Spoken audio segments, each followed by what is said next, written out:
포이맨 칼럼 워치마니의 간증 2.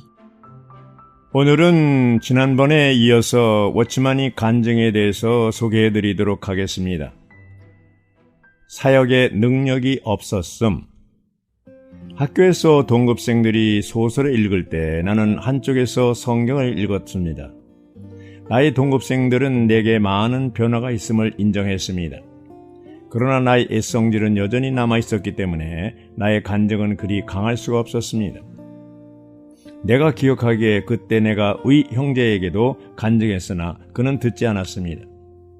나는 그들을 주님께 돌이키려는 마음으로 동급생들에게 간증했으나 1년이 지난 뒤에도 아무 효과가 없었습니다. 나는 이론을 잘 얘기하고 충분한 논리를 제시하면 효과가 있으리라고 생각했습니다. 그러나 어찌된 까닭인지 나의 일은 다른 사람에게서 아무런 능력을 갖지 못했습니다. 어느 날 나는 우연히 서양의 선교사인 그로스 씨를 만나게 되었습니다. 그로스 씨는 나에게 구원을 받았느냐고 물은 후 1년 동안 내가 주님 앞으로 인도한 사람이 전부 몇 명이나 되느냐고 물었습니다. 이 질문에 나는 부끄러워 고개를 숙였습니다. 동급생들에게 내가 복음을 전했지만 한 사람도 받아들이지 않았던 것입니다. 그녀는 내게 말하기를 나의 문제는 나와 주님 사이에 간격이 있는 것이며 그렇기 때문에 복음을 전해도 효과가 없는 것이라고 했습니다. 이 간격은 숨겨진 죄일 수도 있고 양심이 거리낌일 수도 있고 그 외에 주님께 득제한 일일 수도 있다고 했습니다. 나는 솔직하게 이런 것이 있음을 시인했습니다.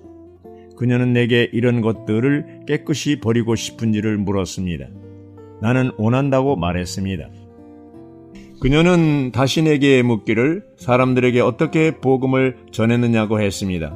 나는 그녀에게 내가 사람을 만나면 그가 흥미있게 듣든지 안 듣든지 상관하지 않고 그들에게 주님에 대해 말했음을 얘기했습니다. 그녀는 내게 그렇게 해서는 안 된다고 했습니다. 그녀는 내 친구들의 이름을 수첩에 적어서 항상 그들을 위해 기도하고 그 후에 하나님께서 말할 기회를 주시기를 기다려야 한다고 했습니다. 그들을 위하여 기도함. 나는 돌아온 후 그 죄를 해결하고 주님께서 내 몸에서 일하시는데 지장이 있는 것들을 해결했습니다. 또 10명의 동창생 이름을 한 수첩에 적은 후 매일 그들을 위해 기도했습니다. 때로는 수업 중에도 그들을 위해 기도했고 기회만 있으면 그들에게 주 예수님을 전했습니다. 이 일이 효과를 보기 시작할 때 처음에 나는 사람들의 웃음거리가 되었습니다. 내가 그들 앞을 지나가려 할 때 앞에서 희롱하는 소리가 들려왔습니다. 야, 전도사 온다. 우리 그 설교 좀 들어보자. 사실 그들 속에는 듣고 싶은 마음이 있었습니다. 나는 이 실패를 그로스함에게 얘기했습니다. 그녀는 거기에 대해서는 아무 말도 하지 않고 다만 그들이 구원받을 때까지 계속 기도하라고 했습니다. 주님의 은혜로 나는 주님을 의지하고 힘을 얻어서 매일 명단에 기록한 사람 하나하나를 위해 계속 기도했습니다. 이렇게 하여 몇 달이 지난 후 명단에 기록된 70명 중 1명을 제외한 69명이 다 구원을 받았습니다. 여기 앉아있는 위광희 형제도 그 69명 중에 한 사람이었습니다. 성령의 능력을 얻어야 함. 이렇게 사람들이 구원을 받았으나 나는 여기에 만족하지 않고 학교와 도시에 있는 수많은 사람들에게도 복음이 필요하다고 생각했습니다. 나는 성령의 충만을 받아 위에서 내려오는 능력을 얻어야 할 필요를 느꼈습니다. 나는 한 영국 선교사인 화수운 자매 에미 바버에게 갔습니다. 나는 그녀에게 물었습니다. 영적 능력을 얻으려면 성령의 충만을 받아야 하지요? 그녀는 말했습니다. 그렇다. 너는 반드시 네 자신을 하나님께 바쳐서 하나님께서 그분의 영을 내게 충만케 하시도록 해야 한다.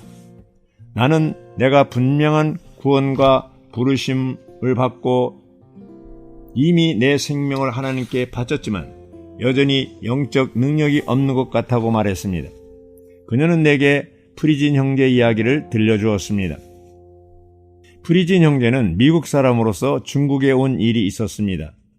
그가 철학 박사 과정을 밟고 있을 때 그는 자기의 영적 상태에 대해 불만을 갖고 있었습니다. 그는 하나님께 그에게 믿지 않는 악한 마음이 있고 이길 수 없는 죄가 있으며 주님의 일에 대해서는 능력이 조금도 없다고 말씀드렸습니다. 그는 하나님께 성령을 충만케 해주시고 승리의 생활을 할 수 있게 해주시기를 기도했습니다. 그는 이러한 기도를 2주 동안 계속했습니다. 이상한 것은 하나님은 그에게 아무것도 주시지 않고 도리어 그에게 몇 가지 요구를 하신 것입니다. 하나님은 그에게 말씀하셨습니다. 네가 정말 승리의 생활을 하기 원하느냐? 그렇다면 너는 2달 후에 볼 박사 시험을 포기해라. 나를 섬기는 데는 철학 박사가 필요 없다. 그는 너무도 난감했습니다. 그에게 있어서 박사 학위를 얻는 일은 자신만만한 일이었습니다. 그런데 어떻게 이것을 버린단 말인가? 그가 30년간 소망을 걸어왔던 것이 바로 이 박사 학위를 얻는 것이었는데 이것을 버리라고 하시니 하나님은 너무 잔인하시지 않습니까? 이러한 전쟁이 그의 안에서 2달 동안 계속되었고 결국에는 주님께서 승리하셨습니다. 그는 한 통의 편지를 대학 당국에 보내어 그가 다음 주에 있는 학위 시험에 불참할 것임을 통지했습니다. 그 일은 이렇게 결정된 것입니다. 그날 저녁 그는 몹시 피로했고 그 이튿날의 집회에서 무슨 말씀을 전해야 할지 알 수 없었습니다.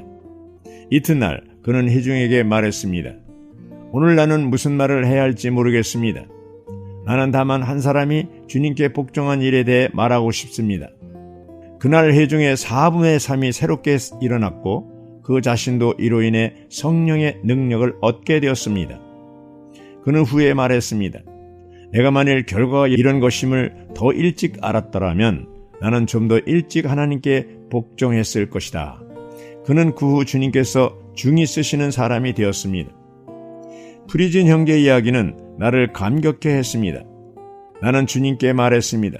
주여, 나와 당신 사이의 간격을 제거하겠사오니 나로 성령의 충만을 받게 하소서. 이리하여 1920년부터 1922년까지 나는 300여 명에게 사과하고 그들에게 용서를 빌었습니다. 그러나 내 느낌에서는 여전히 하나님과 나 사이에 간격이 남아 있었습니다. 나는 다시 일하려고 노력했으나 위로부터 오는 능력은 없었고 사역의 효과도 별로 없었습니다. 아멘.